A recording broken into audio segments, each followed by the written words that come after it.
தோழமை சொந்தங்களுக்கு பணிவான வணக்கங்கள். அன்புடன் கேவிஎஸ். அஞ்சல் இலாக்கா 10/4/2024 அன்று ரூல் 38 மியூச்சுவல் டிரான்ஸ்ஃபர் குறித்து ஒரு விளக்க ஆணையினை வெளியிட்டிருக்கிறது. ஏற்கனவே 2/9/2022 ஆணையிலே மியூச்சுவல் டிரான்ஸ்ஃபர் என்பது ஆஃப்லைன் மூலமாகத்தான், ஆன்லைனிலே அதற்கான ப்ரொவிஷன் என்பது இல்லாத காரணத்தினால் ஆஃப்லைன் மூலமாக மேனுவலாக அவைகளை அளித்திட வேண்டும், அவைகள் பரிசீலிக்கப்பட வேண்டும் என்று அந்த ஆணையிலே குறிப்பிடப்பட்டிருந்தது. அதாவது 2/9/2022 ஆணையின்படி மியூச்சுவல் ரூல் 38 டிரான்ஸ்ஃபர் என்பது ஆஃப்லைன் மோடிலே தான் இதுவரை நடைபெற்று வந்தது. தற்பொழுது சிஇபிடி ரூல் 38 மியூச்சுவல் டிரான்ஸ்ஃபருக்காக ஒரு மாடுலை தயார் செய்திருக்கிறது. எனவே இனி மியூச்சுவல் டிரான்ஸ்ஃபர் என்பது ஆஃப்லைனிலே மேனுவலாக இனி செய்யக்கூடாது.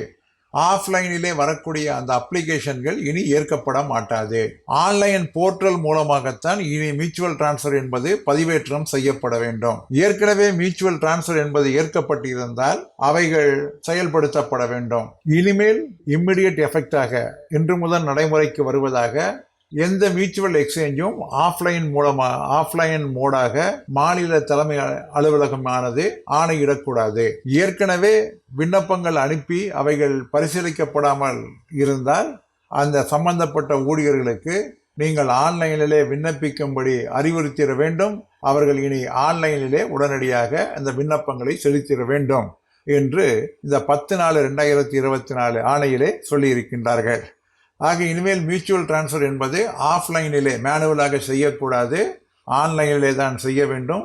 ஏற்கனவே விண்ணப்பித்திருந்து அவருடைய கோரிக்கைகள் செயல்படுத்தப்படாமல் இருந்தால் அவர்கள் எல்லாம் மீண்டும் புதிதாக விண்ணப்பித்திட வேண்டும் என்று கூறி முடிக்கின்றேன். மீண்டும் சந்திப்போம். அன்புடன் கேவிஎஸ்.